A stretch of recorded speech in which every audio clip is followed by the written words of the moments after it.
감사합니다. 오늘 말씀 본문 한 절인데요. 데살로니가 전서 2장 18절. 같이 한번 읽겠습니다. 시작. 그러므로 나 바울은 한 번, 두 번 너희에게 가고자 하였으나 사단이 우리를 막았도다. 한 번 더 시작. 그러므로 나 바울은 한 번, 두 번 너희에게 가고자 하였으나 사단이 우리를 막았도다. 지금 전쟁 중인 나라도 있고요. 여러 가지 역사적으로도 많은 전쟁이 이 땅에 있었는데 전쟁에서 중요한 것은 물론 병력 숫자가 많으면 유리하죠. 총도 있고 탱크도 있고 비행기도 있고 또 여러 가지 많은 포탄도 있고 그러나 그것보다 더 중요한 것이 있는데 그것은 전략입니다. 전략이 없으면 아무리 총과 탱크가 많아도 패할 수밖에 없습니다. 그러나 가진 것이 열세에 있어도 적의 허를 찌르는 결정적인 전략 하나가 있으면 전쟁의 흐름을 완전히 뒤집을 수가 있습니다. 수많은 역사 이래의 전쟁 중에서 한국 전쟁이 그 대표적인 사례입니다. 여러분 잘 아시다시피 한국 전쟁 당시에 인천 상륙 작전, 우리가 인천에 살잖아요. 인천 상륙 작전 기념탑 가려면 여기서 뭐 15분이면 가요. 1950년 6월 25일 북한의 남침 이후에 불과 3개월 만에 국군과 유엔군은 낙동강까지 밀려났습니다. 이제 부산만 점령되면 끝나는 절체절명의 상황. 그런데 3개월 후인 9월 15일 새벽 2시 메가더 장군 보여드릴게요.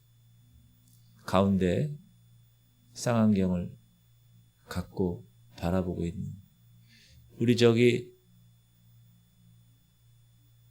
동인천에 가면 무슨 자유공원에 가면 저 아저씨가 서 있습니다.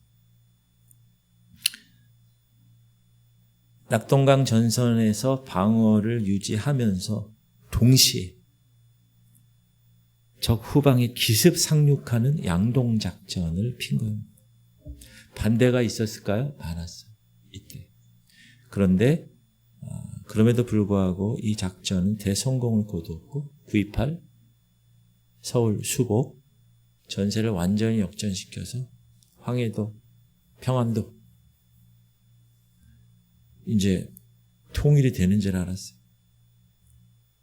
이렇게 허를 찌르는 전략은 전쟁의 판도를 완전히 바꿔놓습니다. 근데 이 원리는 지상전, 우리가 보통 이야기하는 군사 전쟁에만 적용되는 게 아니라 성경에서 얘기하는 우리 인생, 여러분 성경에서 우리 인생을 영적 전쟁이라고 합니다. 일반 전쟁과 심각한 차이가 있는데 영적 전쟁에서는 공격의 주체가 항상 사탄이에요. 공격받는 대상은 바로 여러분과 저예요. 그런데 사단이 공격을 하는데 정면으로 공격하지 않아요. 교회를 정면 공격하는 것 같지만 실제로는 허를 찔러요. 제일 먼저 성도들의 신앙의 열심을 무너뜨립니다. 예배에 열심이 없어집니다.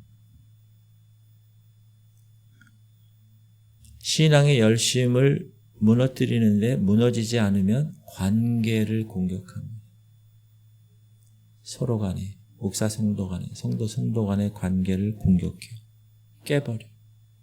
관계를 무너뜨리지 못하면 마음을 공격합니다. 하나님에 대한 마음을 자꾸 세상의 마음으로 돌리는 것. 마음을 무너뜨리지 못하면 은밀한 욕망을 자극해. 야, 지금 이 시간에 너 거기서 예배 드리는 게 너 합당하다고 생각하니? 야, 집에 있어. 야, 이거 TV 틀어봐라. 얼마나 좋은 게 많이 나옵니다. 그렇게 욕망을 자극합니다. 그리고 사단은 1대1로 여러분을 너무나 잘 알기 때문에 늘 여러분의 약점에 허를 찌르는 전략을 사용합니다. 문제는 뭐냐? 많은 성도들이 전쟁이 지금 벌어지고 있다는 사실조차 인식하지 못한 채 살아가는 거예요. 제가 우리 교회 부임하고 나서 영적 전쟁에 대해서 초기에 많이 말씀을 드렸어요. 그 전까지는 아니면 지금도 영적 전쟁이 있다는 사실, 지금 전쟁 중이라는 사실이 피부로 와닿지 않는 사람이 너무나 많이 있다. 낙동강까지 밀린 줄도 모르고 부산이 마지막 방어선이라는 사실도 모른 채 평안하다 생각하고 신앙생활하는 사람이 너무나 많다는 거예요. 다시 한번 말씀드립니다. 영적 전쟁에서는 공격의 주체가 사단입니다. 공격하는 대상, 공격받는 대상은 교회와 여러분, 그리스도인들. 이걸 절대 잊어서는 안 됩니다. 지금 이 시대에 사단에게 받는 치명적인 타격이 뭐냐 하면, 따라합시다. 전도에 힘을 쓰지 않는 것입니다. 과거에 제가 어렸을 때만 해도 교회마다 전도 부서가 활발히 움직였어요. 그리고 길거리에 나와가지고 복음을 전했어요. 가정마다 신방을 많이 했어요. 영혼 구원의 열정으로 불타올랐어요. 근데 지금은 어떻습니까? 전도라는 단어 자체가 우리 일상과 멀어지고 있어요. 우리 신앙에서 전도라는 단어가 낯설어지고 있어요. 더 이상 복음 전파에 대한 사명감을 갖지 않고 있습니다. 예수께서 마지막으로 유언의 말씀, 이 땅을 떠나시면서 하신 말씀 뭐죠? 너희는 가서 모든 족속으로 제자를 삼아 아버지 아들과 성령의 이름으로 세례를 베풀고 내가 내게 명령한 모든 것을 가르쳐 지키게 하라. 너희는 가서 모든 민족을 제자로 삼으라는 것. 그런데 그 예수님의 마지막 유언의 말씀이 선택사항처럼 여겨지고 있다. 지금 신앙생활을 합니다. 그러나 나만의 축복, 나만의 구원에만 머물러 있어요. 잃어버린 영혼에 대한 어떤 절박함, 잃어버린 영혼을 내가 어떻게 해서든지 전도하겠다는 긴박함은 이제는 없어요. 지금 이 자리에 앉아있는 많은 성도님들 중에도 복음 전파와 전도에 대한 뜨거운 열정을 가진 사람이 얼마나 될까? 한번 여러분 스스로에게 한번 물어보십시오. 나는 언제 마지막으로 누군가에게 예수님을 전했는가? 생각해 보세요. 기억이 안 납니다. 내 가족 중에, 내 직장 동료 중에, 내 이웃 중에 구원받지 못한 영혼을 위해서 그 영혼을 마음에 품고 눈물로 기도해 본 적이 언제였는가? 정말 복음 전해야지. 예수 이름을 전하는 삶을 살아가야지. 내 주변에 잃어버린 영혼들을 구하는 일에 모든 걸 투자해야지. 이런 마음을 가진 사람이 얼마나 될까? 교회 안에서의 활동은 열심입니다. 그러나 교회 밖 영혼들을 향한 관심은 점점 식어가고 있지 않는가? 많은 성도들이 신앙생활 하면서 전도는요 목사님이나 하고 전도사님이나 하는 거지. 저는요 전도의 은사가 없어서 이렇게 스스로 합리화합니다. 그러나 성경은 전도는 특정한 사람의 전유물이 아니라고 이야기합니다. 예수 그리스도를 믿는 모든 사람, 그분을 구주로 고백하는 모든 사람들의 본질적인 사명이 전도라고 이야기합니다. 우리 한국교회 1960년대부터 90년대까지는 지금하고 달랐습니다. 한국교회의 영적 기류가 지금하고 달랐습니다. 교회가 영향력이 있었어요. 복음이 이 땅을 변화시키는 능력으로 작용했어요. 그때는. 기독교가 하나의 종교가 아니고 이 나라와 정신적인 이 도덕적인 이 가치를 떠받들고 있었어요. 그리고 그 당시는 그리스도인들이 승기를 잡고 있었어요. 믿는 자들이 담대했어요. 복음에 대한 확신이 있었어요. 왜? 경험을 했으니까.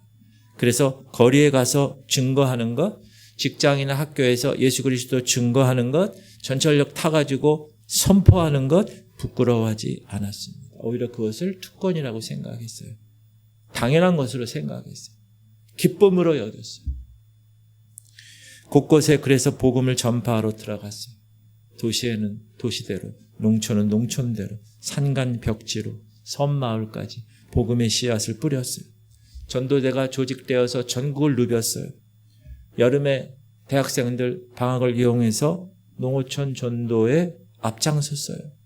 새벽부터 밤 늦게까지 복음을 전하고 거리와 가정을 방문해서 복음을 전하는 것이 당연한 일이라고 생각했었어요. 그때는. 그래서 그때 집회에는 헌신하는 젊은이들이 많이 일어났어요. 부흥회 때마다, 전도 집회 때마다 수많은 청년들이 몰려들었어요. 복음을 선포하고 강단에 초청하는 그 초청에 헌신하는 그 시간에 눈물로 응답하는 젊은이들. 하나님, 주님을 위해서 제가 쓰임받기 원합니다. 저를 써주세요. 제 인생을 복음 전파를 위해서 드리겠습니다. 이러한 고백이 예배당을 가득 채웠어요. 1980년대 놀라운 통계가 나왔습니다.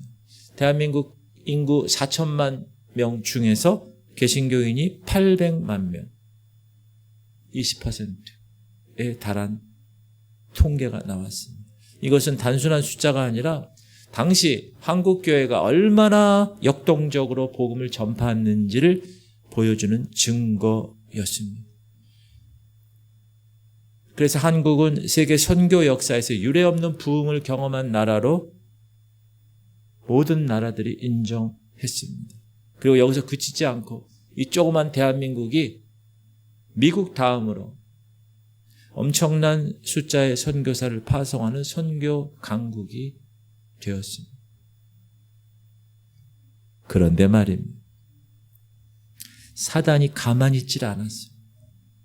사단은 우리를 모르는 사이에 허를 찌르는 공격을 했어요. 정면 공격 안 했습니다. 교회를 없앴어요? 아니에요. 성도들을 핍박했나요? 아닙니다. 오히려 더 교묘하고 치명적인 방법을 썼습니다. 사단은 교회를 안으로만 향하게 만들었습니다. 복음을 밖으로 전하는 대신에 교회 내부의 프로그램, 건물, 조직에 집중하도록 만들었습니다. 사단은 사람들에게 영혼 구원에 대한 열정을 없앴습니다. 개인의 축복, 개인의 성장에게만 초점을 맞췄습니다. 사단은 교회 내뿐만 아니라 사회 전반적인 분위기도 바꿨습니다. 전도를 강요로 만들었습니다. 전도를 종교적 폭력으로 인식시켰습니다. 복음을 전하는 것이 예전에는 안타까운 마음을 가진 사랑의 행위였습니다. 근데 지금은 복음을 전하는 것이 타인의 자유를 침해하는 행위로 법적으로 그렇게 만들었습니다. 그 결과 그리스도인들은 움츠러들었습니다. 복음을 전하는 것에 주저하게 되었습니다. 사단은 교회를 세상과 타협하게 만들었습니다. 그래서 사단은 교회를 세상 문화에 동화시켰습니다. 세상 방법으로 사람을 모으려고 합니다. 복음의 능력이 있는데 프로그램의 화려함을 의지하게 만듭니다. 성령의 역사가 있는데 인간적 방법론을 의지하게 만들었습니다. 그래서 2026년 지금의 교회 양상은 완전히 달라졌습니다. 물론 교회는 여전히 존재합니다. 그러나 그 영향력은 크게 줄었습니다. 젊은이들 교회를 다 떠나게 되었습니다. 남아있는 성도들 전도에 대한 부담을 느끼게 되었습니다. 많은 교회들이 생존을 걱정합니다. 지금요, 교회들이 문을 닫는 교회가 많아요. 왜? 교회를 모이질 않아. 코로나 이후에. 회복이 안 되는 교회가 많아요. 교인 수 감소를 염려합니다. 그러나 그것보다 우선 잃어버린 영혼에 대한 눈물의 기도는 그 어디서 찾아볼 수가 없었습니다.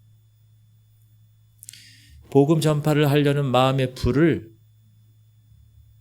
그 불씨가 이제는 말라버린 시대가 되었습니다. 과거에 우리 어머님 시대 때는 복음 전파에 횃불을 들었습니다. 근데 그 세대들은 다 나이가 들어서 현역에서 물러났습니다. 그리고 그 다음 세대들은 그 복음에 대한 열정을 물려받지 못했습니다. 그래서 이제 교회에서의 전도는 선택적인 활동이 되었습니다. 많은 교회에서 남전도회, 여전도회는 이름만 남아있을 뿐입니다. 실제로 기능을 하지 못하고 있습니다. 이게 바로 사단이 노린 것입니다. 사단은 교회를 없애려고 하지 않았습니다. 교회를 하여금 사명을 잃어버리게 만들었습니다. 사단은 성도들을 핍박하지 않았습니다. 성도들로 하여금 교회 열정, 복음에 대한 열정을 잃어버리게 만들었습니다. 이게 바로 우리가 사단에게 허를 찔린 치명적인 공격입니다. 자, 질문 드립니다. 그럼 왜 그렇게 되었습니까? 한국 교회가 왜 전도의 열정을 잃어버리게 되었을까? 그 가장 큰 이유는 따라합시다. 너무 먹고 살기가 좋아졌기 때문입니다. 대한민국은 지난 수십 년간 눈부신 경제 성장을 이루었습니다. 1960년대만 해도 세계 최빈 국 중 하나였습니다. 그런데 이제는 세계 10위권의 경제 대국이 되었습니다. 세계 수많은 나라들이 반도체 국어를 하고 있습니다. 삼성 회사 옆에 호텔들은 다 외국에서 지금 반도체 하나 얻으려고 지금 거기 숙박하고 있어요. 지금 그런 나라가 됐어요. 먹을 것이 없어 굶주렸던 시대에서 이제는 무엇을 먹을지 고민하는 시대가 되었어요. 흙바닥에서 잠을 자던 시대에서 이제는 푹신푹신한 침대 위의 아파트와 자동차를 소유하는 것이 당연한 시대가 되었습니다. 사람들은 착각합니다. 잘 먹고 잘 살면 하나님을 위해서 살 것 같습니다. 그러나 성경은, 역사는 절대 그렇지 않다고 이야기합니다. 하나님께서 이스라엘 백성에게 경고하신 내용입니다. 네가 먹어서 배부르고 아름다운 집을 짓고 거주하게 되며 또 네 소와 양이 번성하며 네 은금이 증식되며 네 소유가 다 풍부하게 될 때에 네 마음이 교만하여 네 하나님 여호와를 잊어버릴까 염려하노라. 여러분, 이게 지금 얘기가 아니에요. 신명기 시대 때 얘기예요. 이거는 경고가 아닙니다. 따라합시다. 인간은 배부르면 하나님을 잊어버리는 존재입니다. 원래 그런 존재라는 거예요, 인간은. 지금도 복음이 열정적으로 선포되고 성령의 엄청난 능력이 벌어지는 곳은 가난한 곳이에요. 남미, 중미, 아프리카, 가난한 곳. 가난했던 시대 한국교회는 뜨거웠습니다. 새벽 기도 때마다 성도들이 넘쳐났습니다. 그 당시 금식 기도는 일상이었습니다. 하나님께 매달리는 간절함이 있었습니다. 그때의 고백은 하나님 외에는 의지할 곳이 없습니다. 그게 그 당시의 진심의 고백이었습니다. 그러나 풍요로워지면서 달라졌습니다. 이제는 어떻게 기도하느냐? 풍요로워졌으니까 감사 기도하죠. 하나님 감사합니다. 그런데 이제 저도 제 힘으로 할 수 있을 것 같습니다. 제 능력으로 살아갈 수 있을 것 같습니다. 라는 교만이 14절 내 마음이 교만하여 네 하나님 여호와를 잊어버릴까 염려하노라. 똑같은 교만이 우리 안에 자리를 잡게 되었습니다. 사람들은 잘 먹고 잘 살면서 오히려 더 잘 먹고 더 잘 살고 싶은 방향으로 가게 됐습니다. 이게 타락한 인간의 민낯입니다. 어떻게 하면 더 잘 먹고 잘 살 수 있을까? 현대인의 제1관심사예요. 여러분 잘 보세요. 지금 더 좋은 직장, 더 좋은 연봉, 더 큰 집, 더 좋은 차, 끝없는 욕망의 사슬에 매여 살아가고 있습니다. 그리스도인들도 예외가 아닙니다. 주일에는 교회 갑니다. 그러니까 나머지 6일은 온전히 세상의 가치관으로 살아갑니다. 누구도 그리스도인들. 재산을 더 어떻게 하면 늘릴 수 있는가? 재테크, 투자, 부동산, 주식. 그리스도인들 입의 일상의 화두가 되었습니다. 교회에서도 강단에서 재정에 관한 설교, 축복에 관한 설교 환영받습니다. 하나님은 여러분을 부자 되게 하실 겁니다. 박수칩니다. 그러나 네 십자가를 지고 나를 따르라 메시지는 외면받습니다. 성도들 간의 대화 주제가 영혼 구원에서 부동산 시세로 바뀌었습니다. 노후를 잘 대비할 수 있을까? 잘 먹고 지금 잘 살고 있는데 미래에 대한 불안이 더 현재의 사명을 잠식하고 있습니다. 연금, 보험, 저축, 100세 시대라는데 나이 들어서 편안하게 살 수 있을까 하는 걱정이 영적인 것들을 밀어내고 있습니다. 성경은 내일 일은 내일 염려할 것이오라고 주님이 분명히 말씀하고 있는데 그것은 그거 비현실적인 거야. 지금은 그러면 안 돼. 그럼 나중에 못 살아. 그렇게 치부되고 있습니다. 결국 그리스도인들은 온통 현실적인 나의 삶의 문제에만 관심을 갖게 되었습니다. 하나님 나라는 죽어서 가는 곳이 되었습니다. 지금 이 땅에서의 삶은 나의 행복과 안정을 추구하는 것이 목적이야. 그러니 전도와 선교, 여유되면 할 일, 지금은 영혼 구원, 관심 있는 사람들이 할 일, 나는 그렇게 되어버렸습니다. 이런 변화는 교회 사역의 방향에도 그대로 적용되고 있습니다. 교회 안에서 이루어지는 사역들을 보면 대부분 혼적인 영역을 강화시키는 것들입니다. 마음 치료, 상담 같은 심리학 그런 것들이 복음의 포장지를 입고 교회 안으로 스며들었습니다. 트라우마를 치유하고 내면의 아이를 회복하고 감정의 코칭을 받고 긍정적인 사고, 자존감 향상 이런 프로그램들이 교회의 주된 사역이 되었습니다. 설교 제목도 당신은 소중한 존재입니다. 행복한 삶을 살 수 있습니다. 성공하는 그리스도인들과 다 그런 거예요. 여러분 그 신부님 중에 황창현 신부인가?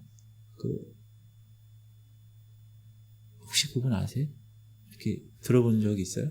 얼마나 말을 잘하는지. 인기 짱이에요, 인기 짱. 그 캐톨릭에서는 그 사람 모셔서 강의 듣는 게 하늘의 별따기. 그래서 내가 한번 들어봤어요. 도대체 뭘 얘기를 하나. 다 이 얘기하는 거지. 혼적인 얘기하는. 여기서 여러분 잘 살아야 돼요. 가면 돈 필요 없어요. 돈 다 쓰세요. 먹고 싶은 거 있으면 여러분이 사다 먹으세요.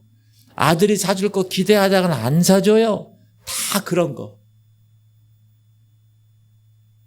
어디 가서 호텔에서도 먹고요. 어디 여행도 가고 신부님 돈이 없습니다. 그러면 애 휴학시키세요. 중요한 건 부부예요. 애도 없습니다. 그러면 집 팔으세요. 집 안 가지고 갑니다. 다 이 혼적인 것들이더라 보니까. 근데 말을 워낙 잘하고 우스운 얘기를 잘하니까 아주 대단한 영향력을 가진 사람이 되었어요. 물론 혼적인 것을 다루는 것이 잘못되었다는 말이 아닙니다. 우리 존재에는 영혼, 육이 반드시 있고 혼도 분명히 다루어져야 하는 영역입니다. 감정 중요하잖아요. 상처받은 마음 치유되어야 되고 깨어진 관계 회복돼야 되고 우울증, 불안으로 고통받는 사람 돌보는 것 분명 교회의 사역입니다. 예수님도 이 땅에 계실 때 병든 자 치료하셨고 슬픈 자 위로하셨어요. 사도 바울도 약한 자들과 함께 약하게 되었다고 고백해요. 심리학적 통찰들 좋죠. 사람들을 이해하는데 도움을 주고 있습니다. 상담 기법들 좋아요. 상처받은 영혼들을 돌보는데 유용한 도구가 될 수 있어요. 자기 돌봄, 정서적 건강 너무 좋죠. 이것들을 부정하거나 배척할 필요는 없습니다. 그러나 문제는 뭐냐? 우선순위와 균형입니다. 가장 중요한 우리의 본질이 뭐냐? 하나님이 나를 우리 거룩한 교회 공동체로 부르신 목적이 뭐냐? 하나님이 우리가 비전 선언문할 때 맡겨주신 사명 감당은 맡겨주신 사명이 뭔가? 그런 것들이 제거됐다는. 그리고 나머지 것들만 거기에 에너지를 쏟는다. 만약에. 그러면 그것은 심각하게 잘못된 것이라는 거죠. 교회의 본질이 뭐나? 여러분 교회의 본질이 뭐라고 생각하세요? 교회는 그리스도의 몸입니다. 그리고 복음을 증거하는 공동체입니다. 그럼 교회에 속한 그리스도인의 본질은 뭡니까? 죄에서 구원받아서 하나님의 자녀가 된 자입니다. 그게 우리의 정체성이죠. 세상의 빛과 소금으로 부름받은 자입니다. 그런데 이 본질들이 사라지고 교회가 치유센터가 되고 그리스도인들은 더 나은 삶을 추구하는 소비자가 되었다는 것. 하나님이 우리를 부르신 그 이유에 대해서 모르는 거예요. 왜? 목사가 가르쳐주지 않고 들어본 적이 없는 거예요. 시작. 그러나 너희는 택하신 족속이요 왕같은 제사장들이요 거룩한 나라요 그야 소유가 된 백성이니 이는 왜냐하면 너희를 어두운 데서 불러내어 그의 기이한 빛에 들어가게 하신 이의 아름다운 덕을 선포하게 하려 하십니다. 사랑하는 성도님들, 우리의 부르심은 죄와 사망의 법에서 생명의 성령의 법으로 부르심은 진노와 죄의 자녀에서 하나님의 자녀로 부르심은 분명합니다. 뭐요? 하나님의 구원을 선포하는 것입니다. 아름다운 덕을 선포하게 하려 하십니다. 그런데 이제 우리는 우리 자신의 행복을 선포하는 일에 바쁜 거예요. 내가 다른 사람에게 어떻게 비추는가에 대해서 너무나 올인하는 거예요. SNS에 올리고 사람과 비교하고 나는 더 자극적인 걸 올리고 난 더 가진 것을 올리고 그래야 내 마음이 안정되는 내 자신에 대한 행복을 선포하는 데만 바쁘다. 우리에게 주어진 사명을 감당, 주님이 맡겨주신 사명을 감당하는 그 사명이 뭔가? 여러분 사명이 뭐예요? 주님의 증인된 삶이잖아요. 시작. 오직 성령이 너에게 임하시면 너희가 권능을 받고 예루살렘과 온 유대와 사마리아와 땅끝까지 이르러 내 증인이 되리라. My witness. 내 증인이 되리라. 이것이 우리에게 주어진 사명인 거예요. 그런데 우리의 사명이 이제는 좋은 직장을 갖고 행복한 가정을 이루고 경제적으로 안정된 것으로 변질되었다. 축소되었다.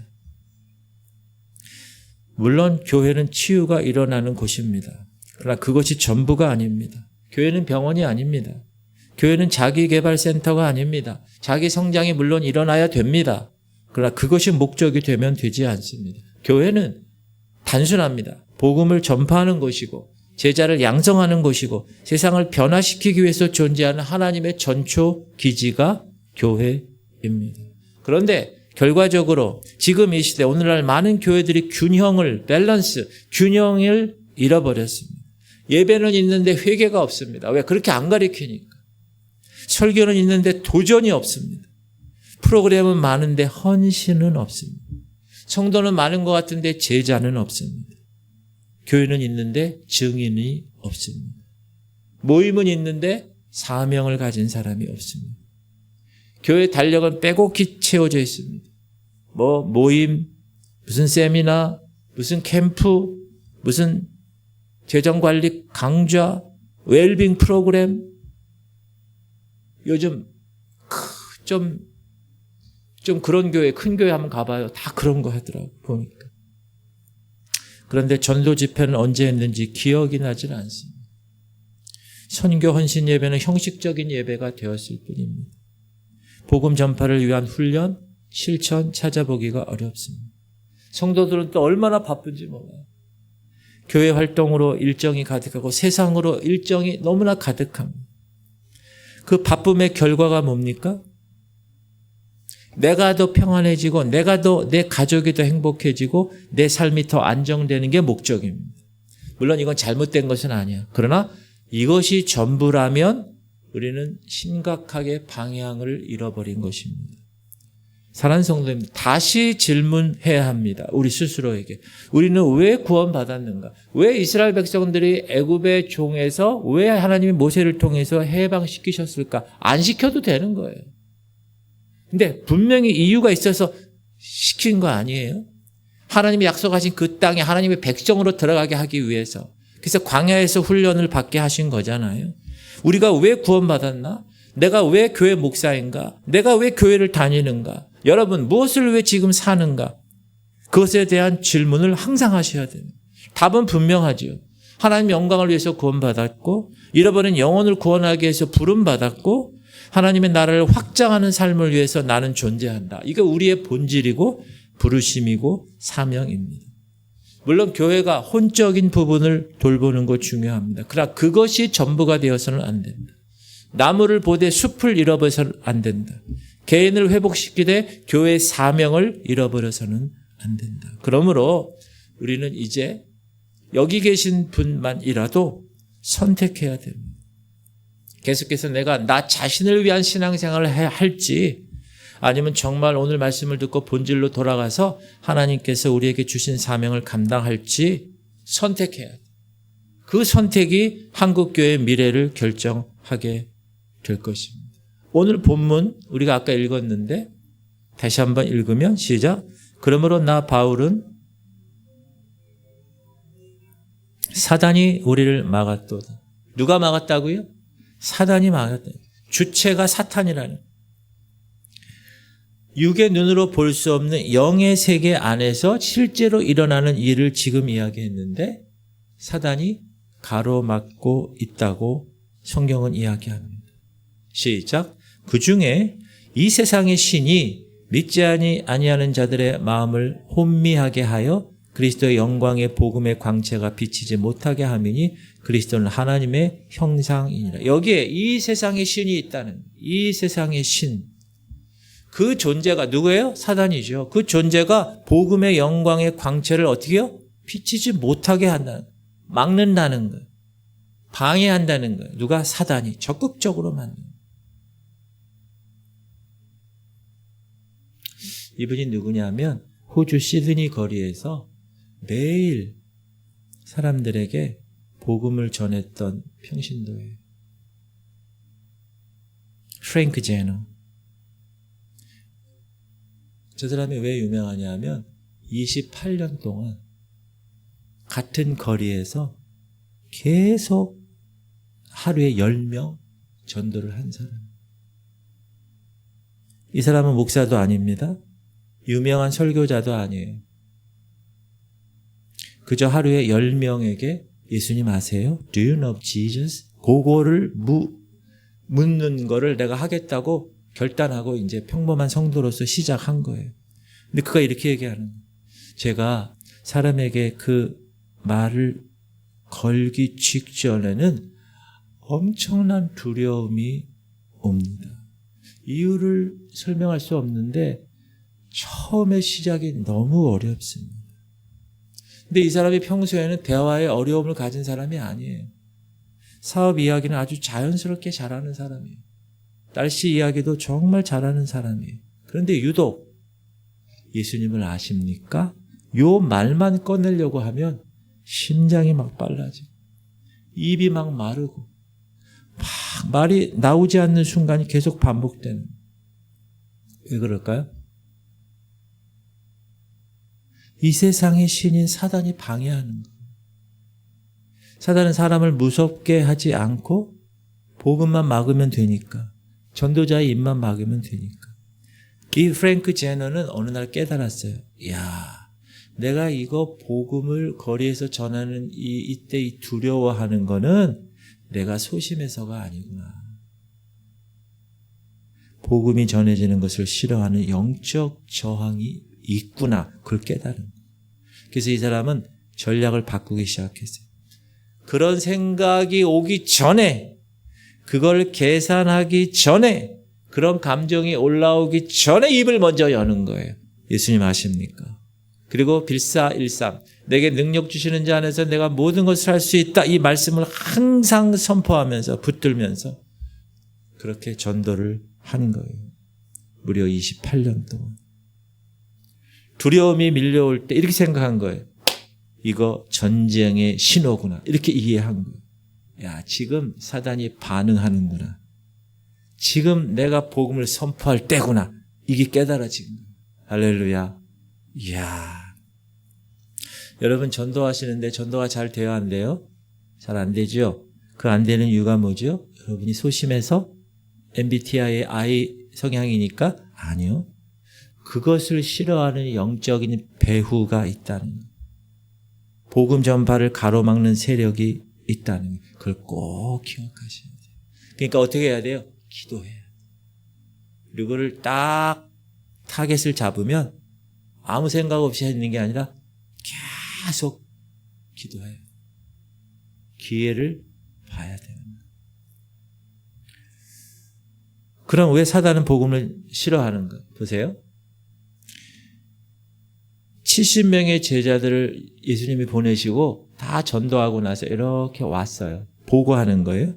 70인이 기뻐하여 돌아와 이르되 주여, 주의 이름이면 귀신들도 우리에게 항복하더이다. 예수께서 이르시되 사단이 하늘로부터 번개같이 떨어지는 것을 내가 보았노라. 여러분, 복음이 전파되고 예수 그리스도의 이름이 증언되고 선포되는 곳에는 이런 일이 일어나는, 귀신들이 항복하는, 사단이 하늘에서 떨어지는 거예요. 총 맞아가지고, 복음의 총을 맞아서. 에베소서는 이렇게 얘기합니다. 우리의 씨름은 혈과 육을 상대하는 것이 아니요 통치자들과 권세들과 이 어둠의 세상 주관자들과 하늘에 있는 악의 영들을 상대함이라. 그러므로 여러분이 영적 전쟁이라는 사실을 꼭 기억하셔야 돼요. 골로새서와 사도행전은 이렇게 얘기합니다. 그가 우리를 흑암의 권세에서 건져내사 그의 사랑의 아들의 나라로 옮기셨어요. 믿으세요? 그 눈을 뜨게 하여 어둠에서 빛으로 사단의 권세에서 하나님께로 돌아오게 하고 죄사함과 나를 믿어 거룩하게 된 무리 가운데서 기업을 얻게 하리라 하더이다. 복음이 전파되어 믿는 자들이 막 일어나는 것은 영적 세계에서 엄청난 사건이라는 거예요. 어둠 가운데 있었던 영혼이 빛으로 하나님께 돌아오는 거예요. 사단의 권세 아래 있었던 영혼이 하나님께 돌아오는 거예요. 그러니까 마귀가, 사단이 어떻게 할 수밖에 없어요? 복음 전파를 싫어할 수밖에 없어요. 제가 이거 어떻게 예를 들었죠? 예전에 조폭 A, 조폭 B. 지금 여기가 나이트클럽이 조폭 A가 접수하고 있었던데, 사단이. 그런데 여기 다른 조폭 B가 와가지고 야, 이 나이트클럽 내가 접수할래. 그럼 어떻게 되는 거예요? 전쟁이 나는 거예요. 지금 여러분, 우리는 그런 상황, 영적 상황이라는 것을 분명히 깨달으셔야 됩니다. 자, 그럼 우리는 어떤 삶을 살아야 되는가? 답은 간단합니다. 따라합시다. 하나님이 기뻐하신 일이라면 순종합니다. 마귀가 싫어하는 일이라면 그것만 골라서 합니다. 그러면 하나님이 기뻐하는 거예요. 신앙이란 하나님이 기뻐하시는 일을 하는 거고 마귀가 싫어하는 일을 하는 거예요. 불신앙은 뭐예요? 반대예요. 하나님이 싫어하는 일을 계속 하는 거예요. 마귀가 좋아하는 일을 하는 거예요. 여러분, 교회를 볼 때 이제 영적인 눈이 띄어지길 바랍니다. 살아있는 교회와 죽은 교회를 어떻게 분별할 수 있습니까? 교회 규모, 재정, 건물 크기? 아닙니다. 크든 작든 상관없이 그 교회가 하나님의 기뻐하시는 일을 순종하며 살아가는 교회면은 살아있는 교회. 마귀가 싫어하는 것을 공격적으로 하는 교회는 살아있는 교회라는. 그래서 우리가 어느 삶의 자리에 있든지 여러분이 누구를 만나든지 예수 이름을 전할 수 있는 사람이 되어야 됩니다. 오히려 우리가 역공격을 하는 마귀의 허를 찌르는. 지금 이 시대와 이 세상을 보세요. 마귀가 기세 좋게 득세하며 교회를 향하여 공격해 옵니다. 교회는 지금 바람에 흔들리는 촛불 같아요. 그런데 꼭 기억해야 할 일이 있어요. 따라합시다. 결론은 정해져 있습니다. 어떤 결론? 교회는 승리한다는 결론. 여러분 이거 꼭 기억하세요. 제가 얘기하는 게 아니라 하나님이 계속 얘기하신 거예요. 볼게요. 무릇 하나님께로부터 난 자마다 세상을 이기느니라. 세상을 이기는 승리는 이것이니 우리의 믿음이니라. 자녀들아 너희는 하나님께 속하였고 또 그들을 이기었나니 이는 너희 안에 계신 이가 세상에 있는 자보다 크심이라. 통치자들과 권세들을 무장 해제하여 드러내어 구경거리로 삼으시고 십자가로 그들을 이기셨느니라. 항상 우리를 그리스도 안에서 이기게 하시고 우리로 말미암아 각처에서 그리스도를 아는 냄새를 나타내시는 하나님께 감사하노라. 그러나 이 모든 일에 우리를 사랑하시는 이로 말미암아 우리가 넉넉히 이기느니라. 세상에서는 너희가 환난을 당하나 담대하라. 내가 세상을 이기었나라. 교회는 영적 전쟁을 수행하는 곳인데 이미 이긴 전쟁을 하는 것이라는. 예수께서 2000년 전에 이미 십자가에서 사단의 사망 권세를 깨고 부활하셔서 승리하셨다는 사실을 꼭 기억하시기 바랍니다. 그리고 하나님은 그 권세를 하나님의 자녀인 우리에게 주셨습니다. 영접하는 자 곧 그 이름을 믿는 자들에게는 하나님의 자녀가 되는 권세를 주셨으니 이는 혈통으로나 육정으로나 사람의 뜻으로 나지 아니하고 오직 하나님께로부터 난 자입니다. 여러분 하나님께로부터 난 자예요. 하나님의 자녀된 권세를 가진 사람이에요. 그러므로 힘 놓고 마귀 공격에 속수무책으로 당하고 있어서는 안 됩니다. 오히려 마귀를 역공격하세요. 공격하는 군대. 광야에서 출애굽한 이스라엘 백성들을 하나님 뭐라고 그러시는지 알아세요? 여호와의 군대라고 얘기하세요. 여러분 군대에 속한 사람, 여기 군대 갔다 온 사람 있죠. 여자들은 영적 군대에 들어온 거예요. 지금. 여러분 미국에는요 사단을 숭배하는 사단교가 있어요.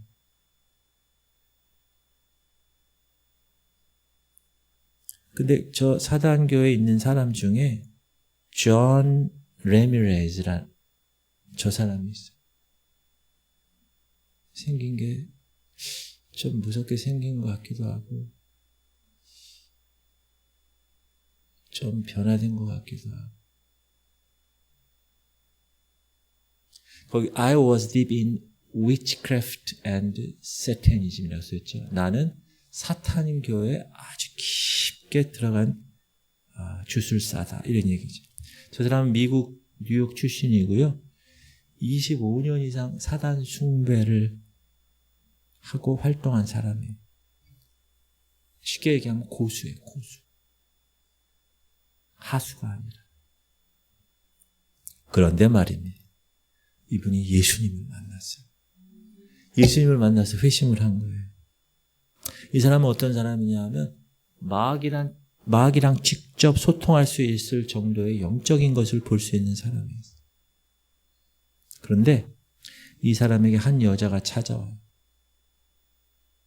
그러면서 1억을 주면서 제가 아는 여자를 좀 저주해 주세요. 그렇게 얘기한 거예요. 그러니까 이 사람이, 이 존이라는 사람이 고위급이잖아요.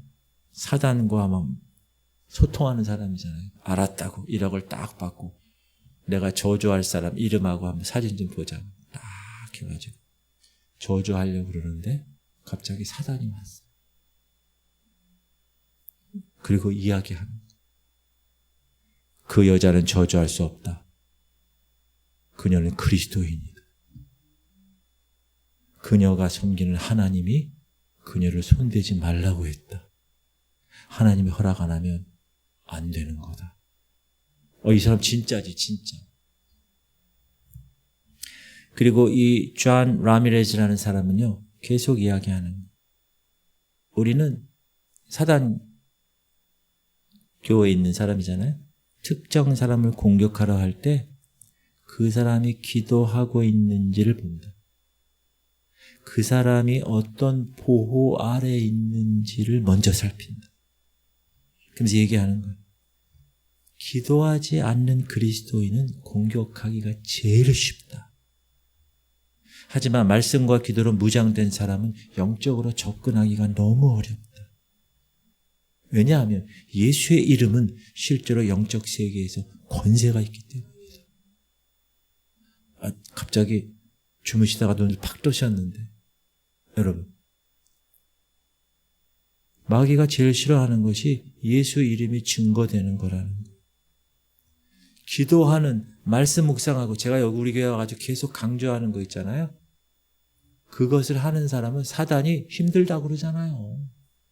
하나님이 접근하지 말라고 그런다고 그러잖아요.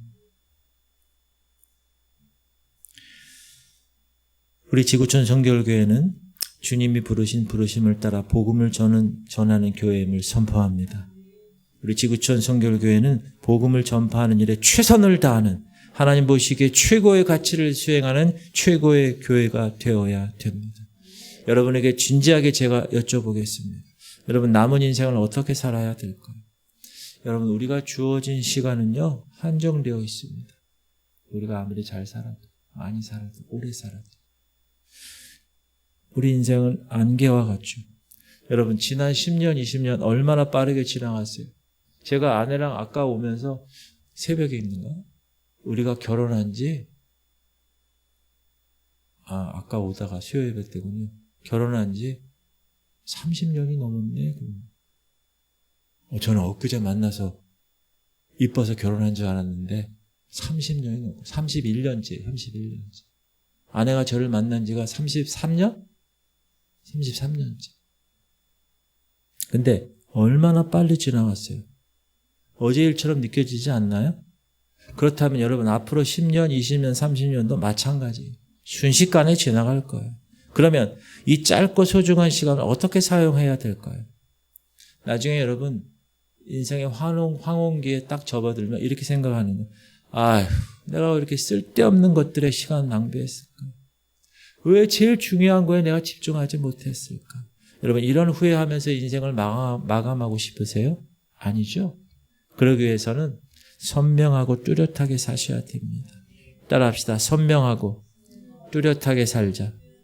따라하세요. 흐릿하고 애매하게 살아서는 안 됩니다. 신앙인인지 세상 사람인지 구분이 되지 않으면 안 돼요. 주일에는 교회 가는데 나머지 6일은 불신자랑 똑같아. 그러면 안 돼요. 입으로는 예수 믿는다고 하는데 삶의 우선순위, 삶의 가치관, 삶의 그 열매를 보면 세상 사람과 똑같다. 이런 거를 성경은 뭐라고 그래요? 미지근한 신앙. 이런 신앙을 어떻게 한다고요? 토해버린다고요. 토해버린다. 신앙도 있지만 세상도 포기하지 못하는 거. 하나님 나라 천국에 관심이 있는데 이 땅 것들이 너무 좋은 거. 영혼 구원 중요하던데 내 삶의 안락함이 더 중요합니다. 여러분, 이런 이중적인 태도로는 결코 하나님께 쓰임받을 수 없습니다. 선명한 삶이, 내가 누군지, 내가 무엇을 위해서 살아야 하는지, 내가 왜 살아야 하는지 분명한 삶을 사는 것. 나는 예수 그리스도의 피로 값주고 삼바된 자다. 나는 세상에서 빛과 소금의 역할을 감당하도록 부름받은 자다. 나는 하나님 나라의 확장을 위해서 이 땅에 보냄받은 하늘나라의 대사다. 이렇게 분명하게 선명하게 살아야 됩니다. 그 선택의 순간마다 기준이 분명해야 돼요. 이게 하나님께 영광이 되는가? 이게 영혼 구원의 영광이 되는가? 하나님 나라 확장에 유익한가? 주변 사람들이 여러분을 볼 때 그렇게 인정해야 돼. 야, 저 사람 뭔가 달라. 저 사람 말투가 달라. 행동이 달라. 가치관이 다르고 우선순위가 다르구나. 세상 사람과 섞여 있어도 구별된, 왜? 향기가 나니까. 그리스도의 향기가 나니까. 그게 선명한 삶이에요. 뚜렷한 삶은 뭡니까? 흔들리지 않는 거예요. 환경이 바뀌어도, 상황이 어려워도, 유혹이 다가와도 변하지 않는 거예요. 다니엘 보세요. 다니엘은 원래 팔레스틴에 있다가 절로 바벨론으로 끌려갔어요. 하나님 성전에서 하나님을 예배하다가 저 바벨론의 우상 숭배의 나라 한복판에 갔어요. 근데 높은 관직에 올라서 권력과 부를 누리는 위치가 됐어요. 그럼 대부분 열이면 열 다 어떻게 하는지 아세요? 다 잊어버려요, 신앙.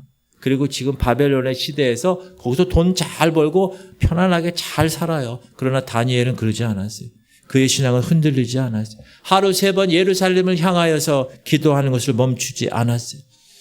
왕의 명령보다 하나님의 명령을 더 우선시했습니다. 사자굴에 던져줘? 그래도 관계없어. 나는 기도할 거야. 타협하지 않았습니다. 바울을 보세요. 매 맞고 돌에 맞고 감옥에 갇히고 파손당하고 굶주리고 추위에 떨었어요. 그러나 그가 받은 사명 뭐죠?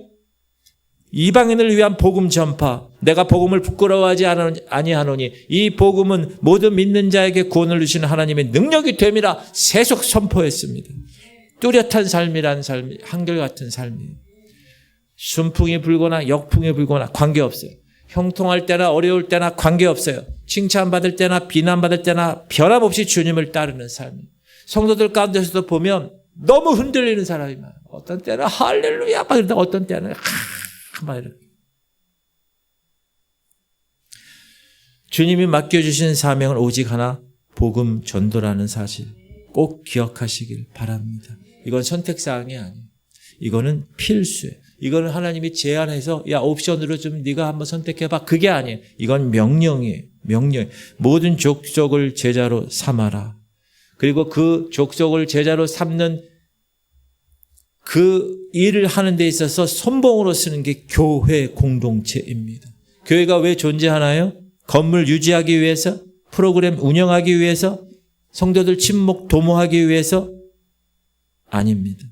교회는 복음 전파를 위해서 존재하는 곳, 잃어버린 영혼을 찾아 구원하기 위해서 존재하는 곳, 하나님 나라의 확장을 위해서 존재하는 것, 이것이 교회의 본질이고 존재 이유입니다.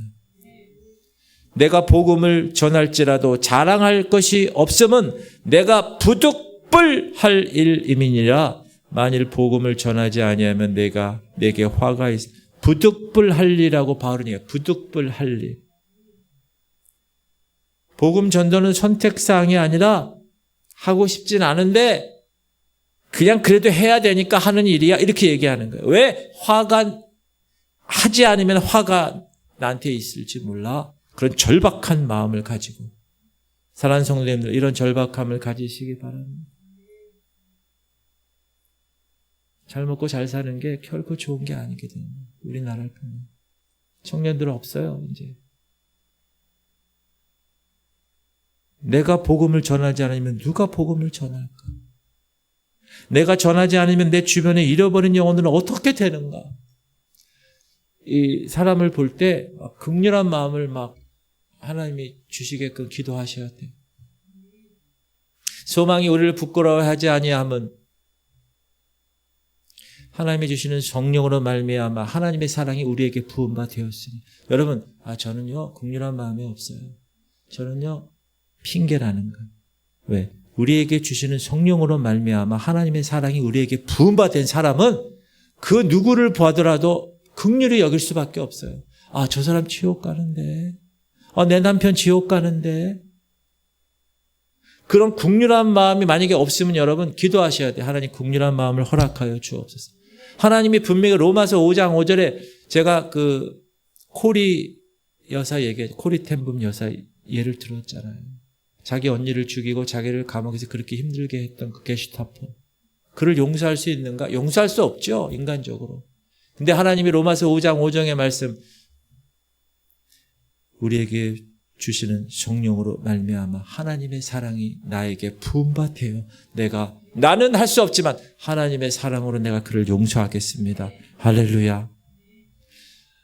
복음 전도에는 그런 긍휼한 마음이 여기서 있어야 복음이 전도되지, 안 그러면 사단이 가만히 있지 않기 때문에, 방해하기 때문에 쉽지가 않습니다. 사랑하는 성도님들, 오늘부터 시작하세요. 아이, 목사님 오늘 전도 설교구나. 아이, 그래. 알았어. 이제 끝. 그리고 또 집에 가서 똑같은 일을 하는 거 제가 안 봐도 비디오입니다. 그러나 제가 이렇게 이 말씀을 전하는 이유는 뭐죠? 여러분에게 결단하는 단 한 명이라도 지금 혹은 나중에라도 그래. 내 본질은, 이 교회의 본질은 영혼 구원이지. 하나님이 부어주시는 사랑을 가지고 내가 긍휼한 마음을 가지고 저 대상을 봐야 되겠다. 그런 사람이 한 사람이라도 나오기를 저는 기대하는 마음으로 지금 복음을 전하는 거예요. 선명하고 뚜렷한 삶으로 살기로 결단하세요. 오늘부터 시작하세요. 더 이상 미지근하게 애매하게 살지 마세요. 세상과 구별된 그리스도인으로서 빛과 소금의 역할을 감당하는 믿음의 사람으로 살아나가실 수 있길 바랍니다. 그리고 여러분 나중에 누구 앞에 쓴다고요? 제 앞에 쓴다고요? 아니요, 주님 앞에 쓴다. 그때 주님이 뭐라고 그러신다고요? 내가 너를 도무지 알지 못한다 이놈아. 그런 얘기를 들으면 어떻게 되겠어요? 그때 가서는 늦었어요. 잠깐 하나님 1년만 잠깐만 기회를 주세요. 절대 안 돼요. 지금 제가 이렇게 막 얘기할 때 있을 때 잘해. 후회하지 말고. 그런 노래가 유행하잖아요. 여러분 지금 기회가 주어질 때 잘하셔야 돼요. 나중에 후회하지 말고. 그 복음 선거나 불러야 되겠네. 할렐루야. 주님 앞에 섰을 때 잘하였도다. 착하고 충성된 종아. 그런 칭찬 듣기를 주님의 이름으로 축복합니다. 기도합시다. 주님, 우리 성도들 사단이 제일 싫어하는 게 전도하는 것임을 오늘 깨달았습니다. 교회의 존재 목적, 성도의 존재 목적은 영혼 구원임을 깨달았습니다. 영혼 구원이 최고의 가치임을 깨달았습니다. 하나님, 오늘도 나에게 저 믿지 않는 영혼을 보면 이 안에서 막 긍휼함이 차고 넘치게 하여 주옵소서. 하나님, 우리에게 주시는 성령으로 말미암아 그리스도의 사랑, 하나님의 사랑이 우리에게 부은 바 됐다고 분명히 말씀하셨어요. 하나님, 내가 오늘 왜 사는가? 내가 목사로서 오늘 하루 왜 살았나? 부질없는 일들 하고 끝냈나? 하나님 만나는 그 시간 잊어버리고 살았나? 24시간 주님을 위해서 주님 의식하며 산다고 했는데 내가 그렇게 살았나? 한번 점검하시면서 이 시간 통성으로 주님, 내 본질은 영혼 구원이군요. 우리 이 시간 통성으로 기도하겠습니다. 주여, 할렐루야. 하나님 감사합니다. 오늘도 주님 나를 붙드시옵소서. 성령이여 인도하시옵소서. 사단이 제일 싫어하는 것은 전도하는 것인데 하나님, 그동안 전도하지 못한 거 용서하여 주옵소서. 하나님, 저 잃어버린 영혼에 대한 안타까움, 잃어버린 영혼에 대한 그 긍휼함이 내 마음에 없어서 지금까지 그 절박함이 없어서 지금까지 전도하지 못한 거 용서하여 주옵소서. 그 영성의 고수